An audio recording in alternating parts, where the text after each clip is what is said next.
Good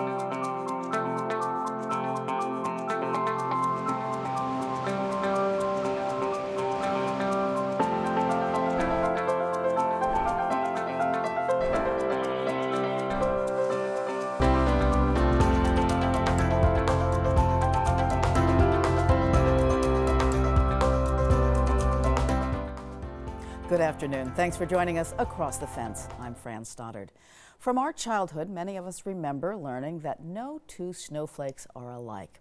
It was a discovery made in Jericho more than 130 years ago by Vermont native Wilson Snowflake Bentley. Bentley was a self-educated farmer who attracted world attention for his work in science, meteorology, and photography. Rebecca Gollan tells us about the man who never lost his wonder for the beauty and magic of snow. Vermonters are known for being inventive, and one of the people who helped establish that reputation did a lot of his innovative work right here on Nashville Road in Jericho. Oh my gosh, who was Wilson? He was a farmer, a dreamer, a self-taught photographer and scientist and weather expert and a musician and so many different people all rolled into one. Sue Richardson is talking about her great-great-uncle, Wilson Bentley. My grandmother, Amy Bentley Hunt, was one of Snowflake Bentley's 8 nieces and nephews. She grew up on the farm with him there in Jericho. She was actually his favorite by all accounts. And I grew up on her and my grandfather's farm here in Jericho, hearing the stories about Uncle Willie. Bentley was fascinated by the natural world, and when he was 15, his mother, who had been a school teacher, gave him a microscope. Bentley spent the next 2 years figuring out how to capture the image of a snow crystal through the microscope. The process involved a number of challenges that called for creative solutions, including rigging up a pulley system when he couldn't reach the front of the camera to focus.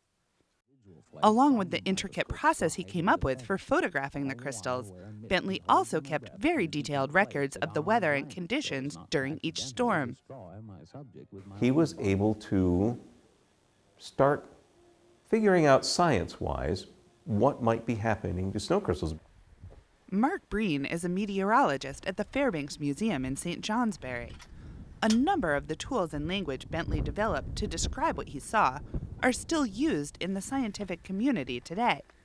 And many of his theories about why different storms produce different shaped flakes have been proven true. And this is before we really thought about storms the way that we see them today. And so he's really looking at not what was happening in Chicago or Detroit or something like that. He was focused on what was happening in Nashville in his backyard. But he kept very careful records of the temperatures, like I said, wind direction.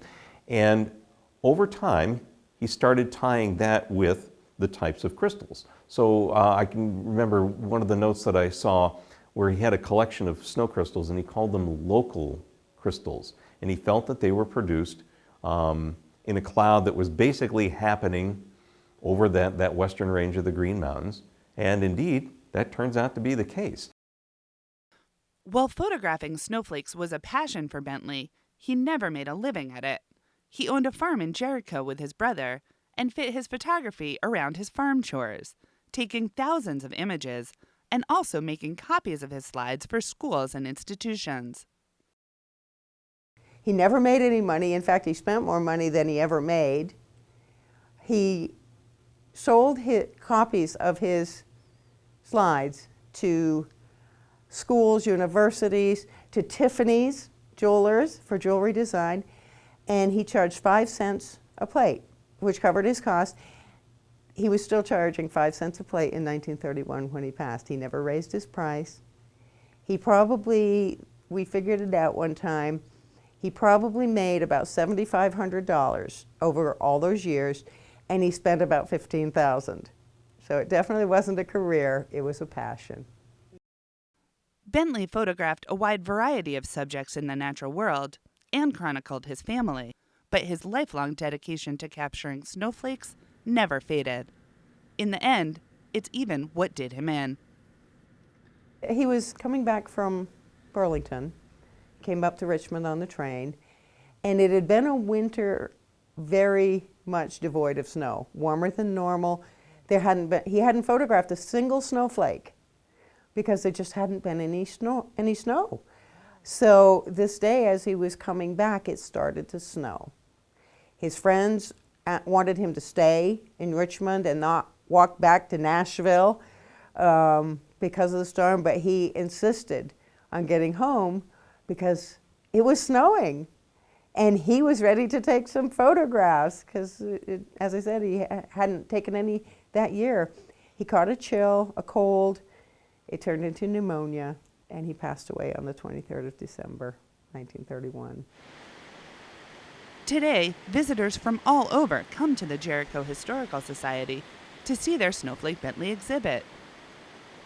And copies of his prints are on display in museums from Shelburne to the Smithsonian. He photographed snowflakes in Canada and upstate New York in different areas. They were never as good or as intricate as the ones he photographed right there at home in Jericho. He left a legacy that reaches from the small town of Jericho, Vermont, around the globe. Snowflake Bentley showed the world how to take a closer look at the little things. In Jericho, I'm Rebecca Gollin with Across the Fence. For more information on the work and legacy of Snowflake Bentley, we encourage you to visit the Jericho Historical Society. For nearly a decade, Vermont historian and Civil War expert Howard Coffin scoured each and every town in Vermont. His goal was to identify landmarks and document sites that were in some way touched by the Civil War. When Coffin completed his work, he put it all down on paper, and he also shared some of his discoveries with Across the Fence. Here's Howard in Burlington to unveil some of that city's Civil War history. Our story begins here on South Willard Street in Burlington, a city that was a hotbed of abolition before the Civil War.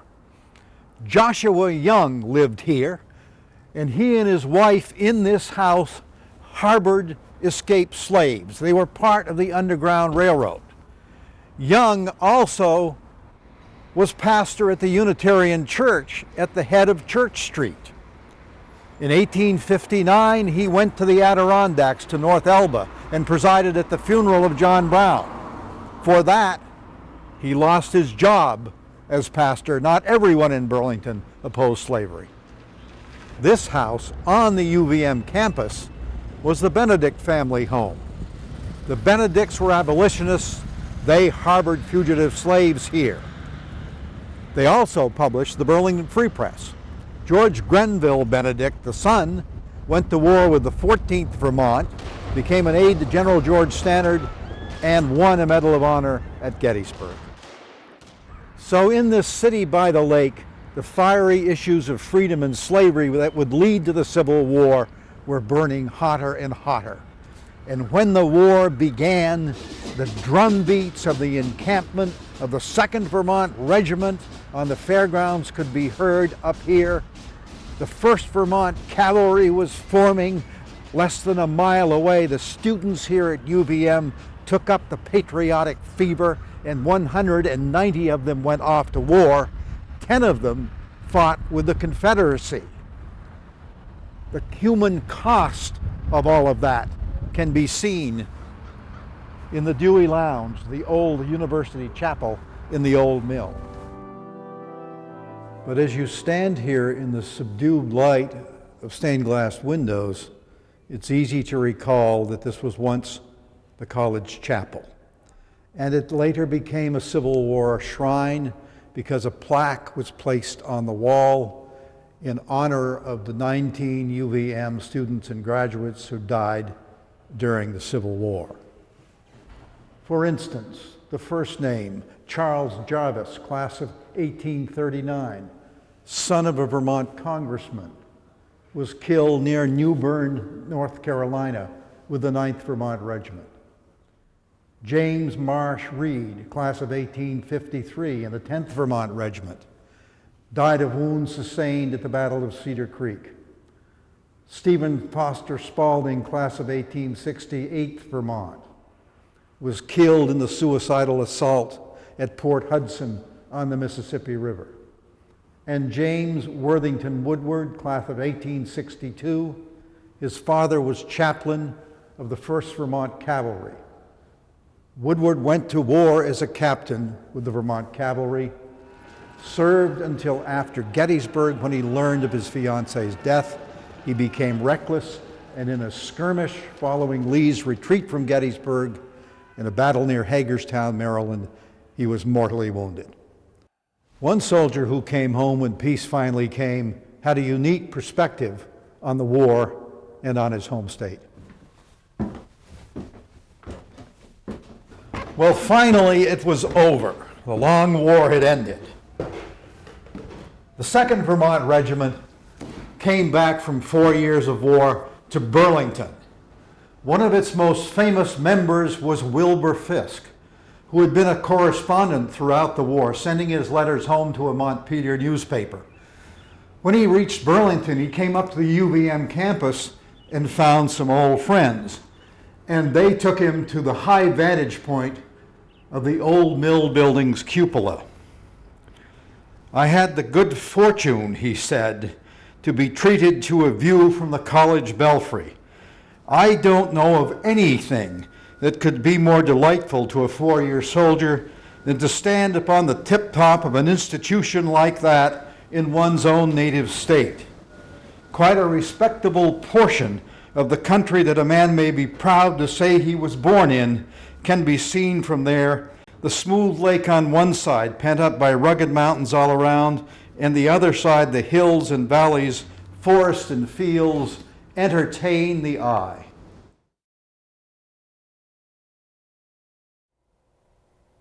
Our thanks to Howard. And as always, thank you for joining us across the fence. I'm Fran Stoddard.